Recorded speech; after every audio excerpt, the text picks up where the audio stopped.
আরজিকর হাসপাতালে তরুণী চিকিৎসকের সাথে ঘটা নির্যাতনের ঘটনা নিয়ে সকলে মুখ খুললেও সেইভাবে মুখ খুলতে দেখা যায়নি তৃণমূলের মহিলা বিধায়ক ও সাংসদদের। এবার এই মর্মান্তিক ঘটনা নিয়ে মুখ খুললেন সাংসদ সায়নী ঘোষ। ইতিমধ্যে এই ঘটনা তদন্তভার চলে গেছে সিবিআই এর হাতে, কিন্তু এখনো পর্যন্ত সেই অর্থে সিবিআই এর ঘটনায় কাউকেই নতুন করে গ্রেপ্তার করতে পারেনি। সেই প্রসঙ্গ টেনে এদিন সিবিআই এর তদন্তের উপর তার কোনো ভরসা নেই বলে মন্তব্য করেন সাংসদ সায়নী ঘোষ। এদিন তিনি খড়দায় একটি অনুষ্ঠানে যোগ দিতে এসে বলেন, থেকে বেশি আশা করি না। সিবিআই এর যে কনভিকশন রেট আছে, আজকে যাদের কলকাতা পুলিশকে 3 দিন দিতে কষ্ট হচ্ছিল, সিবিআই 12 দিন সময় নিয়েছে, অথচ এখন অব্দি কিছু আলাদা করে বার করতে পারে। এবং আমি অ্যাজ এন ইন্ডিভিজুয়াল মনে করি যে সিবিআই এর নিজেদের তাদের ক্রেডিবিলিটি, তাদের কেপাবিলিটির ওপর আমার যথেষ্ট সন্দেহ রয়েছে। এবং এটা আমি না, এটা ডেটা বলে তাদের কনভিকশন রেট 1% এর নিচে। কিন্তু এত মানুষ, হাজার হাজার মানুষ পথে নেমেছেন, জাস্টিসের জন্য নেমেছেন। মমতা বন্দ্যোপাধ্যায় একজন মুখ্যমন্ত্রী হিসেবেও সবসময় চান যে justice should be delivered and within time and without delay. আমরা আশা করব যেটার জন্য যেটার জন্য এতগুলো কণ্ঠস্বর এক হয়েছে, সেই জাস্টিস হোক, সেই বিচার যেন পায়। ওনার ভূমিকা কিছুই না।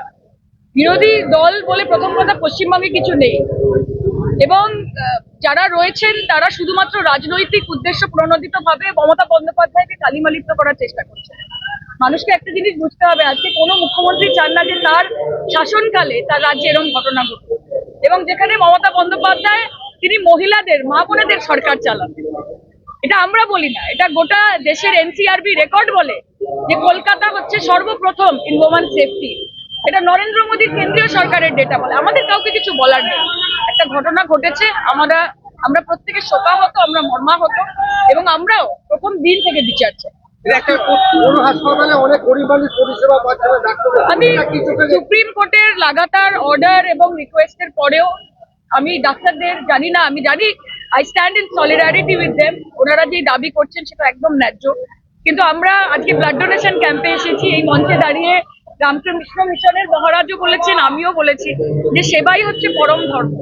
এবং ডাক্তাররা এত মানুষ রয়েছে, তাদেরকে বঞ্চিত যেন না করেন, তারা নিজেদের ধর্ম থেকে যেন বিচ্যুত না হন, নিজেদের কর্ম থেকে যেন বিচ্যুত না হন। Justice is a process and justice will be ডন।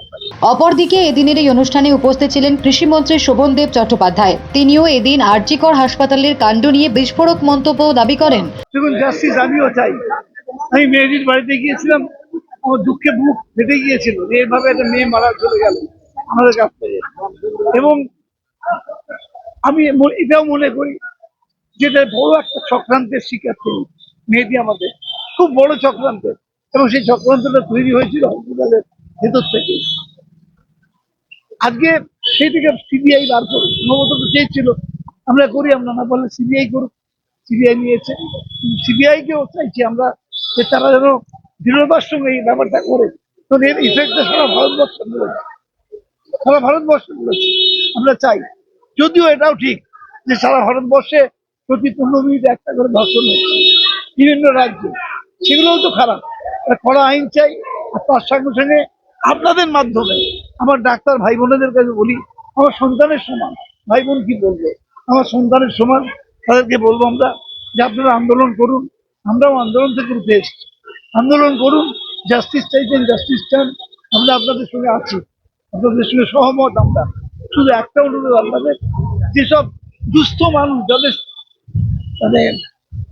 কি বলে বড় বেসরকারি হোটেলে যাওয়া, হোটেল বলছি, হাসপাতালে যাওয়া সম্ভব নয়, তাদের কথাটা আপনারা ভাবুন। এই গরিব মানুষগুলো কোথায় যাবে? সন্তান নিয়ে এসছে, মারা গেছে, চিকিৎসা হয়নি বলে, এটাও মানবিক, এটা ওনাদের ভাবা দরকার। ওনারা যে প্রফেশনে আছেন সেটা নিশ্চিতভাবে বিচার চাইছেন, ভালো করছেন, কিন্তু খুব অত্যন্ত নোবেল প্রফেশনে আছেন, সেটা যেন তারা ভুলে না যায়। আজকে 15 জায়গায় তল্লাশি চলছে, আর্টিকেল কাণ্ডে সিবিআই আজকে 15 জায়গায় তল্লাশি চালাচ্ছে। বলুন, সিবিআই করুক, আমাদের কোনো আপত্তি নেই। তল্লাশি করে দোষীদের বার করুক। দোষ একজন করেছে না 5 জন করেছে কেউ বুঝতে পারছি না। অনেকের ধারণা অনেক বেশি লোকের মধ্যে যুক্ত আছে। সেই দোষীদের সাব্যস্ত করুক, চরম শাস্তি দিয়ে আমাদের কোনো আপত্তি নেই। ব্যুরো রিপোর্ট, সোনারপুর বার্তা।